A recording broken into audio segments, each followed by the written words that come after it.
You imagine yourself having a marvelous business. And then comes the day a building is for sale, and you haven't a nickel towards it. And not a total stranger, but a man comes in and asks you quite in a friendly manner, are you going to buy it? And knowing you don't have a penny, you say to him, as you would a friend to a friend, with what? And then he said, well, I have money. It's only in the bank drawing nothing. You say, well, I have no collateral. Well, he said, I watched you. You're an honest person. Your family, they're honest. I think they are. Would you like me to buy it for you? I'll get my lawyer to bid for it. If they knew that I'm bidding, that I have money, they'll bid me up. And so I get it at the very lowest price by getting a lawyer who represents more than one client, and they do not know who he represents, and he'll bid for it. Are you willing to take it regardless of the price? And you say, yes, I'll take it. But I have no collateral. All I need is your signature, that you will simply pay 6% on whatever the price is, and then reduce that principal over a period of 10 years. Agreed? Yes. But then sign this, and we'll see if we can buy it. That day, you owned the building. And you didn't have one nickel when you owned the building that day. You only had your signature on a piece of paper. At the end of 10 years, you repaid the man his principal. You reduce it every year, paying him 6% on the remaining principal, and reduce the entire thing at the end of 10 years. That man dies 20 years later and leaves you $150,000 in cash, tax-free, and a couple of homes and many personal belongings. In the meanwhile, you continue in that business, and it multiplies and multiplies. And that year was 1922, 1924.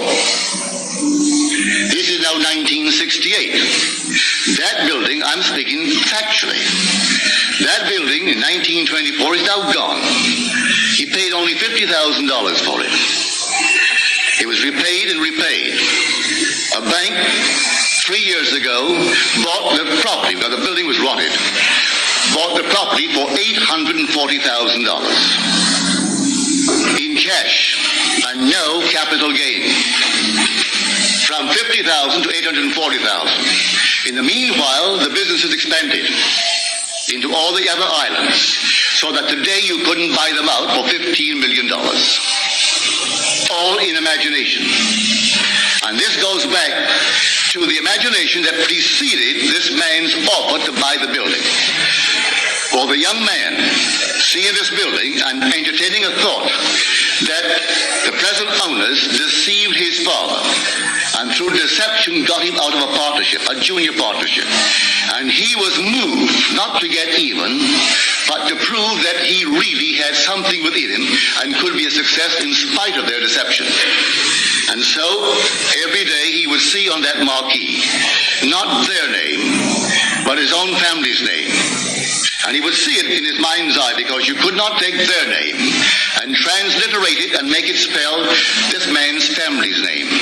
But he saw it. And in his mind's eye, he saw that name, which, if true, would imply the family owned it. He did it every day, twice a day, for 2 years. And then came this sudden, out of the nowhere. And the whole thing was made possible, and today they're all over the islands. And they have no partners. They've never taken in one partner, never sold one bit of stock outside of a family ownership.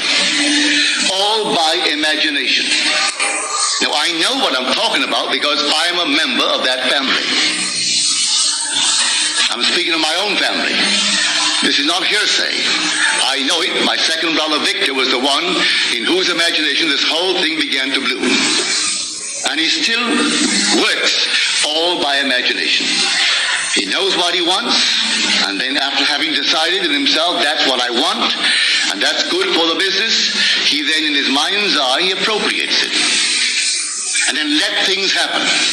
As told us in Scripture, the vision has its own appointed hour. It ripens, it will flower. If it be long, then wait, for it is sure, and it will not be late. Read that in the book of Habakkuk.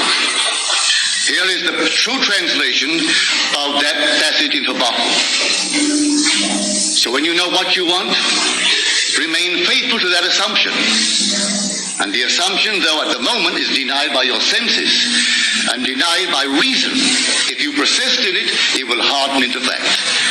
Are we not told that God calls a thing that is not seen as though it were seen, and then the unseen becomes seen? He calls everything from the unseen into the seen in this simple manner, for he is the resurrecting power. So if I assume that I am, I don't have to have evidence to support it. I assume that I am. I am what? Well, I name it. And having given it a name, given it form, given it definition, remaining in it, I resurrect it. And if it takes 1,000 men to aid the birth of that state, 1,000 men will play their parts. And I don't have to go out and look for them, any more than my brother had to go out and look for this man. He would not have known where to start looking for one the day of the sale. As far as he is concerned, he had done it in his mind's eye, and he allowed everything to happen. And he comes right in like a joke. He really thought it was a joke. And he said to this man, "Are you fooling me?" He said, "No." He said, "Well, then wait. Let me call my father. He's at lunch." He called him on the wire. He said, "Daddy, come on up. Leave everything and come." And then he said, "Now you tell my father what you told me." My father's name is Joseph. And my father said, "You really mean it?" He said, "Yes, Joe, I mean it. I'll have him bid today. You put your signature here, and your son Victor put his signature. That's all I need." And that was a lifetime friendship. So when that man died, he didn't owe my brother Victor anything. He so loved the friendship and the feeling of, well, decency that he had with my brother Victor, he gave him $150,000 cash. And that was tax-free. And the homes, everything was tax-free. And that building, which he bought for $50,000, was sold 3 years ago to the Bank of Nova Scotia. They tore it down and built a lovely structure, but they paid our family $840,000 for that building. So here was a gain, and there was no capital tax gain. None. That whole thing was simply free. So I know what I'm talking about. All I need from you is the acceptance of it. Will you believe it? Will you believe that with God all things are possible? Will you believe that all things are possible to men? Well, you can prove it in the not distant future. But you are the operant power. It will not work itself. If you dare to assume this very night that you have a better job than you now hold, or that you have a larger income, you may be fired tomorrow. Don't be concerned. On reflection, you'll see it was necessary to move you towards the fulfillment of your assumption. You could be fired. And I wouldn't bat an eye if you told me tomorrow, "Well, I did what you told me. You know what happened? I was fired." I've seen that. It takes someone to fire you to get you into a better job. I've seen that time and again. I wouldn't go out and quit the job. You may be promoted in the job, or you may be invited by some other concern that is competitive to join them. I do not know how it happens. I only know if you remain faithful to the assumption, it's going to happen.